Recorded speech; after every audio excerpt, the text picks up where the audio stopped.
the rain.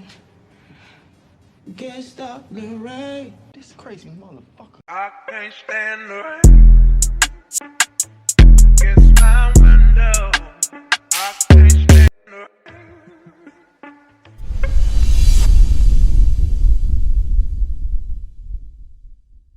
Pimpen Ken. What up, though? Yeah, it's been Yes, a sir. long time coming, Pimpen Ken. And you know, like, You been talking a lot of no, I don't talk. Let me tell you what I do, Pimpen Ken. I don't talk a lot of shit, but what I do is, I'm really disappointed. Like, I spent half my life want to be like y'all, Right. but y'all didn't tell us the truth. Right. Y'all showed us the glam and glitter and the rappers and the fun times, but nobody ever told us about the downtime. Right. Ain't that crazy? Because I be like, why people don't tell them about the downtime? And so that's why I try to preach to the youth, like, man, that shit ain't worth it.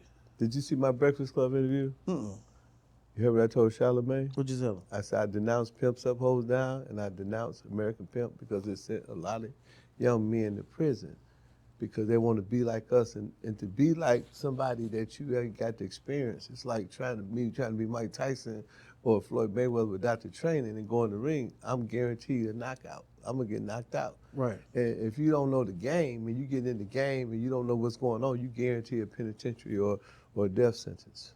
Yeah. So I denounced it on there. I denounced it on 19 Keys. I denounced it on the white boy show, Matthew Cox and Kicking It with Connect with Johnny. So I've been on a crusade. And if you look at some of my old videos, I've been telling brothers, man, get out the game. Did you ever read my book, The 48 Laws of Game? I bought it 3 times. But the 48th chapter, you know what it says? What?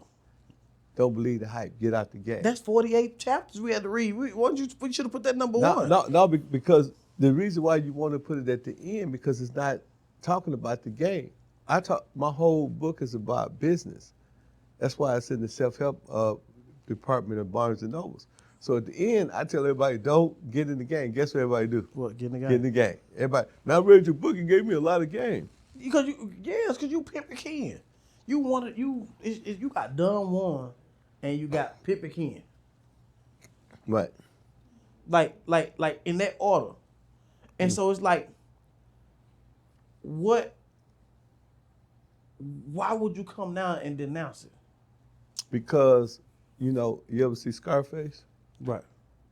If you watch the movie Scarface, right? Right. In New Jack City, everybody wanted to be like Scarface. We all had Scarface, remember them pictures? Right. We all of us started dressing like Nina Brown. Right. But what that did, it created a lot of drug dealers. It made a lot of young people want to aspire to be drug dealers. Right. And then right after that, they came with the laws. Right. The sentence enhancement laws. They came Right. with the 85 rule law. They came with the conspiracy, the RICO. And Right. everybody got locked up. Well, the same thing what they did with Pimps Up Hoes and American Pimp. Right after those movies came what? Human trafficking. You know what I'm saying? They do the same thing. So Hollywood has always been complicit in the destruction of the black civilization, a so-called black man. A brother by the name of Kawanzo Jufu, he wrote a book called The Conspiracy to Destroy Young Black Boys. And I don't know if you've seen that movie on the Black Panther, it's called the Black Messiah. Because we are a royal people, we come from a royal kingdom, we come from Africa, a lot of people are fearful of us, brother, right? They fearful of what we can do. Look at you, look what you have done with yourself, how you created lanes and created financial security for your family. Right. You see what I'm saying? Right. That's your DNA. Right. See what we have is called melanin. Melanin is formed during the early fetus and it creates motor skills, intellectual skills. So what that does, that allows you to play basketball better than Europeans. It allows you to think better than Europeans. If you look at most of the inventions during slavery were from the slaves. Right. Dr. Drew was a black man. Percy Julian, you should go check him out, The Forgotten Genius. He was a black man. A lot of those wars, a lot of those equipments, without the black man, there's no North winning. That's how the North won the Civil War, with the black soldiers. So we have always been instrumental. But at the same time, America's big crime and big sin is what? Slavery. Right. So America always have feared the black man retaliating, for what they done to us because, they have that spirit within them. So they think that we have the spirit, well, we come from a whole different, side of the world, different culture. We was culturally different. We are loving people. Right. That's how they was able to get up on us because we were so loving. Ain't nobody, a population of 1 billion people gonna let somebody of such a small population of just a few million people come in and extrapolate them and take them into a captivity. They're not gonna let them do that if they were ruthless, fearful, fearless people. We was a loving people. Now we had tribal wars. We always, had, differences within ourselves, but we never, seek to conquer the world. Right. I don't know if you heard of Mansa Musa. You heard of him? He was the richest black man in the world. His brother, who was also a king, he was the first one to navigate the Americas. He was in America before Columbus. So where did it begin for you? What you mean, begin? Where are you from? I was born in Chicago. I caught an attempted murder case at 14. Went to the Cook County Jail. Stayed there for 3 months, which was illegal. They shouldn't have had me in there. I was supposed to be in St. Charles, either Artie home, but my brother and I said we were of age in Oak Park where this incident happened, and the police. That's the first time. How people talking about police brutality. Right. I actually experienced the police stomping on my head, kicking me with their boots, busting my lip open, and calling me niggas and stuff like that. I experienced that at 14. Right. So that's real. That really do happen. So, but we said we was 18 because we were so afraid of my father, because my father was a very abusive man. He used to beat us with extension cords. Right. So we rather go stay in jail than to be around my father. So because of that, we lied about our age. When we lied about our age, they put us in jail. When we tried to recant, they wouldn't allow us to recant and retract what we said. So they made us go through the whole process, And then when I got out of jail at 14, when we beat the case, I went to Milwaukee. And that's how I got in Milwaukee. So once I got in Milwaukee, I called another case for fraud. For real? I tried to cash a check, and it wasn't even in my name, because that's how illiterate I was at the time. I thought I can cash this check, but it wasn't even in my name. So that led me to a path of crime. I went to, the feds sent me to what they call a place called Wales. So I had my first feds case at about 14 and a half. So, that sent me to Wales. It was for fraud, check, whatever the check thing called at that time. And so I just started meeting better criminals. So when I came home, my partner, JD, Father Divine, he was robbing banks. So I said, man, I want to do that. So you robbed the bank? We robbed banks, we robbed jewelry stores, we did all that shit. And we what Big Meech then was doing, we was doing at 14. Right. All our dollars, we used to throw them out the window of the limousine. Right. Because we couldn't drive, we didn't have no driver's license. Right. So we had to lease limousines. And that's how we got around the whole city as kids. We rented limousine for months at a time because we didn't know what to do with the money. We were stupid.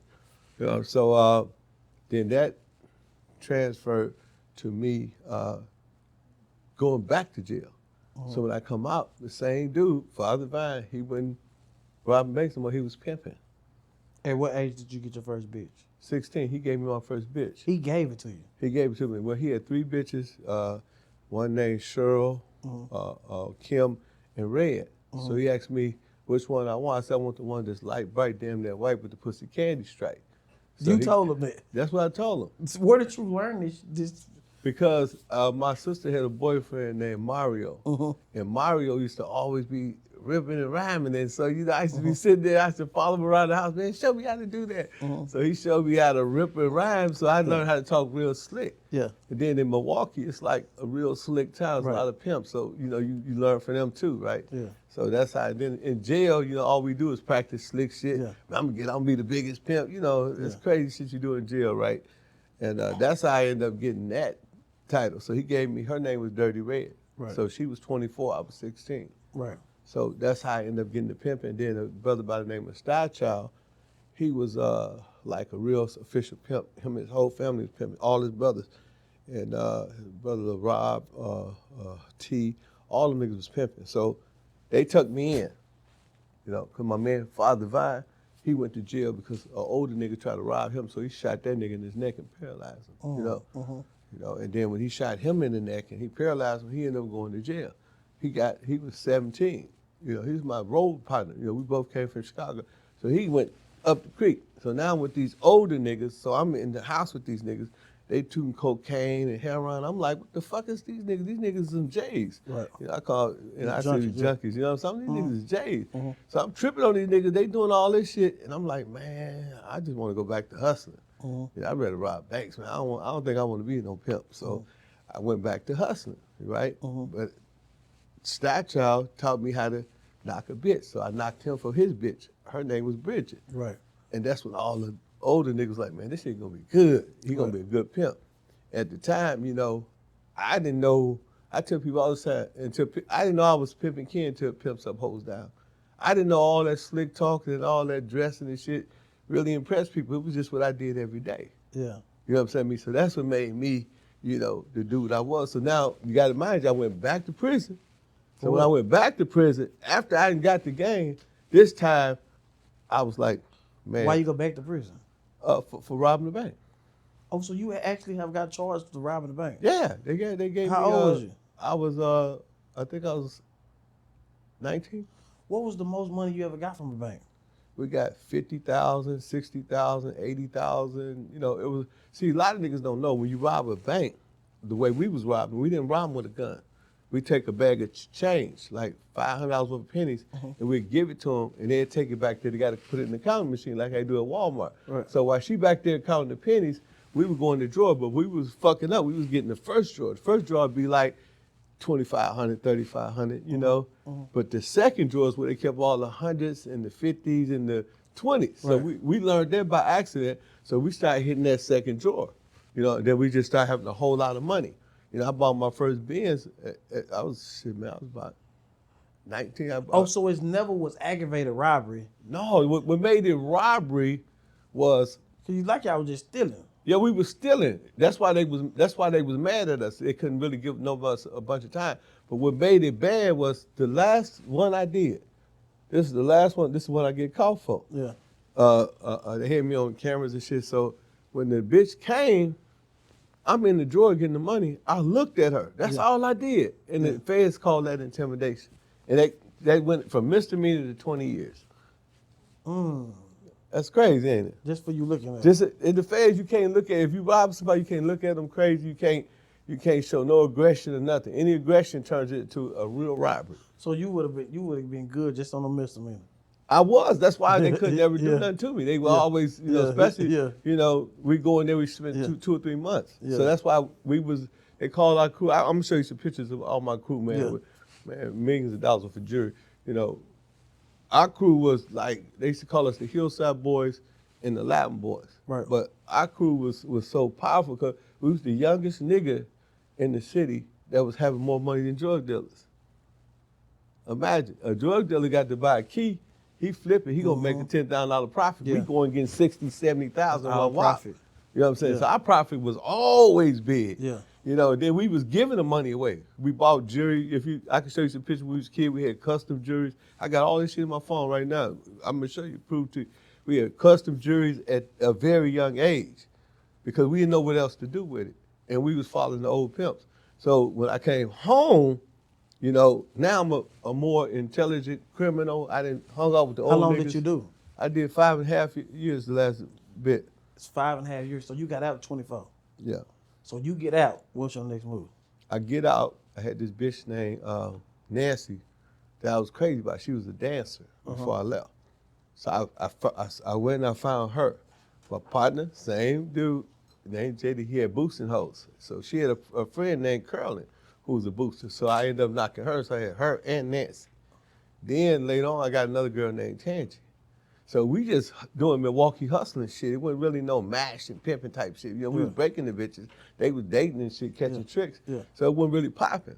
So JD like, man, he's always the leader. Hey man, we finna flip the script, dog. We finna send these hoes cross country. So we started going cross country. So you go cross country, you meet other pimps.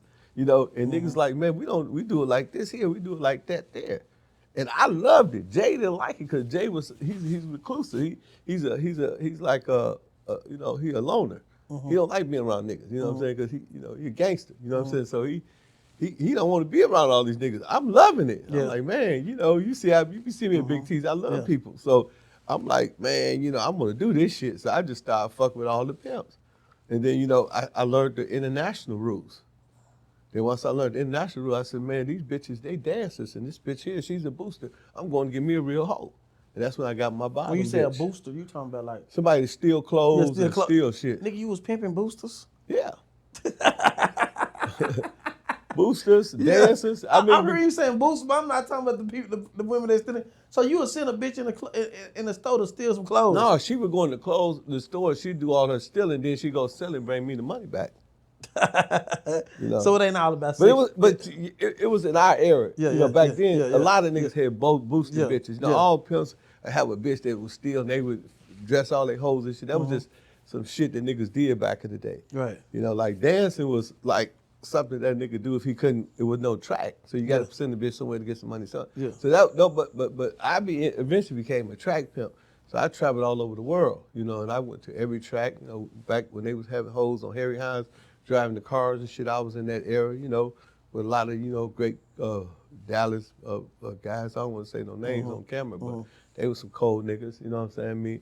And so now I'm winning trophies. I'm going meeting up with Bishop Don Juan now and hanging out with all the pimps in Chicago, all the pimps in New York, all the pimps in motherfucking Vegas and shit. And I was just being me, right? I didn't know that I was a cold nigga. Right. I didn't know that. I didn't know all this shit, people like Pimpen King. I didn't know none of that shit. I was just being me. I'm from Milwaukee, this street shit. We just doing street shit. But then when the movie came out, Pimps Up, Hoes Down, and everybody was running up to me, man, can I take a picture with you? Dude, you the coldest, you raw, you this, you that, you this, you that. I remember Ice-T and I went first to see Ice-T and Bishop now. They were so happy to see us at the next players ball because it's like, those some cold niggas out of Milwaukee. Yeah. But me and my homie, me and JD looking like, we thought we was regular. We thought, because that's all we did. We eat, sleep, grind, hustle. We've been hustling since we was 5 years old. What's the most you got to with the pimping? I got 16 bitches. And then what's the most money that you have that you remember at one time? Well, Rain, I own clothing stores. Everybody on this tape will tell you, I had Key and Ivy Riley clothing stores. I had grocery stores. I had real estate throughout my whole neighborhood. My brother, JD, same thing. We owned all the property. And my brother, he wasn't a gang banger, but he controlled, like, the gang niggas, you know what I'm saying, in my hood. So, we was like mob bosses, you know what I'm saying, but we was street niggas. We wasn't in the gang. We wasn't claiming the gang like that. We was just saying we was East Side. So the feds was trying to get us on some RICO shit like we was like really gang members. But it was impossible because I was never in the city. Yeah. So they couldn't connect me to gang. But he was in the city all the time. And the niggas just loved him because he was like, how y'all got a neighborhood favorite? Right. He was the neighborhood favorite. JD was like the nigga on the East Side, the Milwaukee nigga. He was the nigga having all the money, convertible Benzes, Jaguars, houses he owned the whole block. So that's what we did with our money. I don't know what niggas cross country did. We'd break a bitch for $50,000. We go buy a house and name the house after the bitch. Right.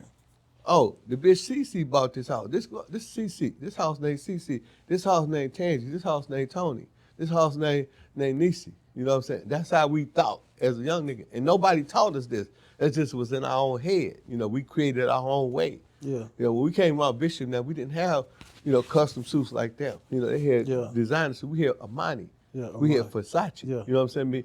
If you look at that suit on Pimps Up, Hold Down, that's the Versace suit, but I had real gold buttons. Each button was like 5,000. Yeah. All 24 karat gold buttons on each motherfucking thing with the gold buttons on my sleeve. We just played with money like this. But you gotta remember, we've been having money since we were kids. A kid. So we looked at shit different than the average nigga. When you told your mama, when did your mama realize you was pimping? My mama Christian.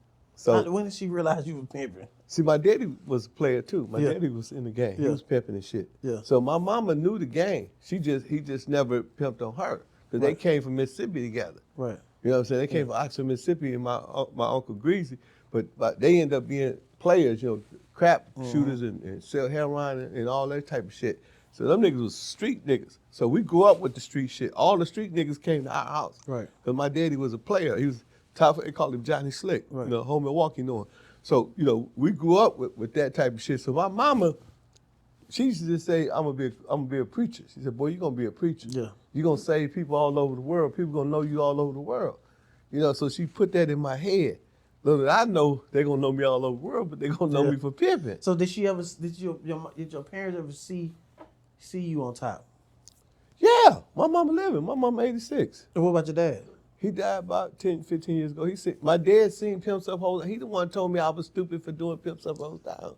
So they seen the cars, the mansions, and The everything? mansions, everything. My father used to, every time I buy a car, I would take it to my father. He would drive it. He said, yeah, this the one, son. Yeah. You know, we had I had my mom and dad my whole life. I never been without my mom or my dad. Right. You know, I never grew up without a father or mother. My mother, father never separated. They came from Mississippi at 16. When he died at 67, you know what I'm saying, which about 19 years ago, when he died, well, 18 years ago, when he died, because he was 1 year older than her, when he died, they were still together. You know, so all I ever seen, you know, my mom had a nice house. And everybody know my mom, Miss Ivy, had the nicest house. You know, all my friends come over there, they could eat. You know, it was like my mom and my dad would be the neighborhood mom. Ken, and what dad. happened to you, Ken? Well, my dad was a player, Yeah. so I wanted to be like my dad, right? Yeah. I wanted to be big. His name was Big. Everywhere you go, they knew my dad. But I took the wrong route. My dad, you know, he took the heroin, he took the craps and the pimping. I mean, you know, I wouldn't say pimping, just say macking, right? But I, you know, grew up with these niggas, and we in the hood, we on the east side. So these niggas is robbing. These niggas is doing shit. So peer pressure, you know, I wasn't gonna let these niggas outdo me. Nigga, y'all rob a bank, I'm robbing 5. You know what I'm saying? Y'all niggas, y'all wanna have a shootout, let's do that. Whatever y'all wanna do, let's do, I'm with it. So, you know what I'm saying? But my dad was still confidence. If you read my book, my dad, he say, who am I? We say, Johnny Slick, what's my name, boys? He would be confident. He is still that confident in us. He made us want to be big. Yeah. So you understand me? I wanted to be big and I wanted to be in the game like my dad, but my mom, she hauling us to church. She had 9 kids. So she hauling all us to church. You grew up in a house with 9 kids? Yeah. How many rooms was in the house? I mean, we slept on top of each other, man. My brother Tony used to piss, man. We used to have to take 2-3 showers a day. That nigga used to piss on us, man. But you know what I'm saying? I mean, you know, in Milwaukee you couldn't have mansions anyway, because you know it was back like during Jim Crowism. You know, the most you could have was a 4-5 bedroom crib. I think we got to about a 4 or 5 bedroom crib, you know, and it was still in the hood, because you know niggas didn't move. Like how they do here in DeSoto, they didn't do that back in the day. You niggas stay here, white folks stay there. You know, so you know, but I left home after that attempted murder in Chicago. I left home by 15. Oh, so you never went back? Oh, yeah. No, we was getting so much money. Yeah, so JD was staying with my partner Sonny. So I just stayed over there with them. Oh, so you never finished school? Yeah, I got a college degree. After I went to prison. I got my after degree in prison. But in school, I was in special ed. I used to be on the yellow bus. I couldn't read or write. I was always fighting and shit, you know. So you living this wonderful life. Did you ever get charged for pimping? Never in my life. Never had a pimp charge. One time, I was at a hotel, and a white chick, she from Dallas. I knew her. She pulled up at the hotel, and she was like, Ken, I'm in town. So all I did was pull up. I never made it to her room or nothing. I was in my Maserati, and I had my book, Pimpology, in the back, you know. But it wasn't on no pimp shit. It was just, I knew her, right? So she was like, I'm in town, Ken, with the woo. So I pulled up. When I pulled up, the police rushed me because they seen the book, Pimpology. So when they seen the book, they just did a lot of illegal shit. Now, my attorney is Attorney Turan. He's a former district attorney. Right. So he know everybody down there. But they didn't know Teran was my attorney. So they had me there. They asked her, do you know him? Yeah, I know him, but he ain't got nothing to do with me. You know, with the woo. And I'm like, man, what are you talking about? You know, they giving her cheeseburgers. Cause they got it right down the cell for me. They giving her a cheeseburger and all kind of shit. You know, I'm just peeping the screen. I see these motherfuckers is fucking with me. So they can keep you up to 72 hours. So once a nigga that was in jail, I said, say, man, listen, man, my attorney name is Teran, James Teran. I said, can you look his name up in the paper and tell I'm in this motherfucker? They not letting me make no phone call. So Teran called, got out just like that. So outside of that, you never Never. get in the hiccups. Never, because you gotta remember, you know, I pimp like my life was, I always hustle like I was on trial. You know, like I tell niggas, you know what I'm saying? And I was telling them on one show, I said, my hoes, you know what I'm saying, they wasn't treated like hoes. You know what I'm saying? If I wanted to get a bitch 50,000 ring, I didn't get the bitch asking for the 50,000. After they brought certain laws and certain shit happened, I just get the bitch a house, you know what I'm saying, for, you know, $1,500. Tell the bitch, hey, give me $3,500, you know, for the plug. I get her a car. The car might cost $20,000. I give her a bill of sales, charge her double, $50,000. So she was always paying me, but she was paying bills. So I never was involved in actually illegal shit. Nigga, we thought you said you was pimping boots. We thought you was the man. No, that was after. I'm saying the whole time we thinking you was just stumped down Harry Hines. No, I was. Yeah. See what I'm saying? But you was smart in other kind of ways. No. When niggas start getting caught up and shit like that, I started flipping the script. Yeah. You got to remember, you know what I'm saying? I got a college degree. Right. So I'm looking at the game different. I'm looking at niggas getting caught up. I'm looking at, you know, these bitches. You know, how do you lock a bitch down? I wasn't trying to just have a hoe. I want this hoe to be around. You know what I'm saying? So I said, if this bitch had her own house, now, you know, it's a such thing as selling pussy and such thing as pussyality. My hoes didn't sell pussy, they sold pussyality. Yeah. You know what that is? That's when you send a bitch up in the strip club, right? The bitch get in the strip club. When she get in the club, she pull the trick, get him in the VIP room. Once she get him in the VIP room, she orders some wings. Wings is $16.99. The bitch will write a gratuity on where it say tip gratuity. She'll write $800. You know what I'm saying? She'll write $300. She'll write $700, and that's how I was moneying up. You know, I was stacking like dirty laundry. So I'm steady getting all this money, and niggas didn't know how I was getting money. You know what I'm saying? Everybody else was on the track, but I was on the track. You know what I'm saying? Everybody know, any pimp know, I worked the track. So when I'm on the track though, right, my bitches getting locked up every other day.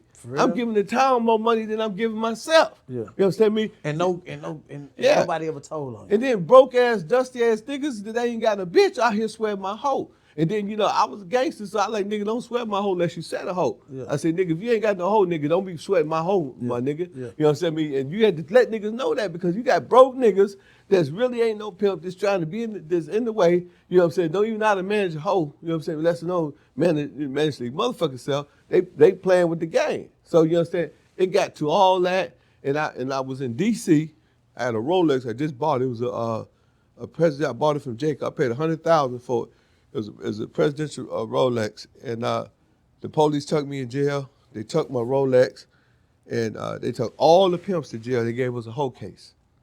They treated us like we was hoes. They said, y'all are loitering, whatever the word is. And they took every pimp to jail. And pimps is watching it. They remember that shit. And they took my Rolex, and I told the one police, I had some money. I said, man, here go $1,000. I said, man, don't let them take my watch, man. I said, man, put it in the thing, you know, 'cause I know dude never was trying to take it. So dude went there, he took it from the other police, he put it in your property. That's the only way I was able to keep them forget my wife. At that point, I started feeling other things happening. You know, hoes and shit was getting killed. You know, niggas, you know, the feds was coming down on niggas. So I had to figure out, man, how do, you know, as a businessman, right? I never treated pimping as a lifestyle, I treated it as a business. As a businessman, I had to figure out, how do I take my bitches to the next level? How do we get money? So I started showing my bitches how to run trick up. You know what running trick up means? What's that? That's when, you know, if a bitch can't get the money out the strip club, she take the trick to Walmart. You get gift cards. Gift cards can pay for hotels. They can do everything money can do. So that's money too. You know, you get a iPhone. iPhone you can take to the pawn shop. You can sell it. You can convert it to money. So a lot of niggas couldn't see that far. All they could see was the trap. Right. You know what I'm saying? They didn't see, all these ways the hoe can flip the money and take the money to the next level. But, and niggas like, man, my bitch, they just made the rain on my bitch, man, 5,000 or 500 or some shit. I tell my bitch, I wanted to rain on you. I wanted a thunderstorm. Yeah.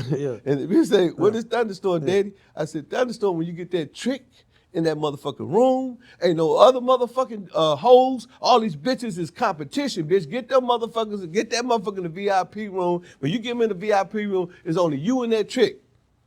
And then once you get him in that motherfucking VIP room, bitch, you understand me, you start busting boobs.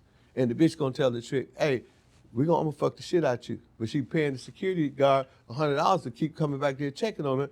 So she tell him, man, play with your dick, man, jack off. Get it hard. But she ain't finna fuck, so she's selling pussyality. Yeah. She making the trick feel that she finna have a date with him. She ain't never finna fuck this chick. And it's not a prostitution case. You know what I'm saying? All it is a consent. He signed a gratuity for $800, gave this bitch $800. You know what I'm saying? Everybody know who broke the record in this town. You know what I'm saying? They know who broke the record for who got the most money out of the VIP room. You know, they'll tell you it's me. You go ask Black, all them niggas up there in Ecstasy, they'll tell you who broke the record. Yeah. I broke the record, man. He did. Yeah, I broke the record, man. Yeah. Ed was selling DVDs while I did it. What city did you make the most money in?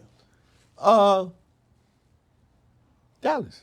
We keep wondering, why you keep coming back to Dallas? I still make the most money in Dallas. Selling DVDs and selling cologne. Yes. And I ain't gonna lie to you, Pimpen Kim. If you think I'm lying, ask Bubbles. Ask her. No, I believe you. I believe you. She told me that you sit there and make $1,000 a day. And I'm 2,000. Yeah, so whatever anything over 1,000 and you ain't taking no risk of going no jail, you making more than some of them niggas in there selling dime sex and selling clothes. Yeah. You know what I'm saying? So I understood. But can you see why they call me Pimpen Ken now, right? Right. Because look, check this out, right? If you see me doing that for myself, right? What you think my hoes is doing? Yeah. And they got a pussy. Right. See what I'm saying? Your bitch is a reflection of you. You can say that you pimping. You can say you got the game. But if you got the game, it's going to be your bitch is going to show you. They're going to show. I'm not Pimpen Ken because I'm Pimpen Ken. Niggas don't love me for my game just because I'm, man, my bitches was special. If you look at Pimp Some Hoes Down, those are my hoes. They were the prettiest bitches on that motherfucker. Them hoes had minks and diamonds and customs. My bitches wore gators like I did. It's not a motherfucker out there would tell you that ain't how I live. But did you lose it all? No, I ain't lose shit. You ain't never lose. What happened to the mansions, Ken, and all the Rolls Royces and the shit we used to see?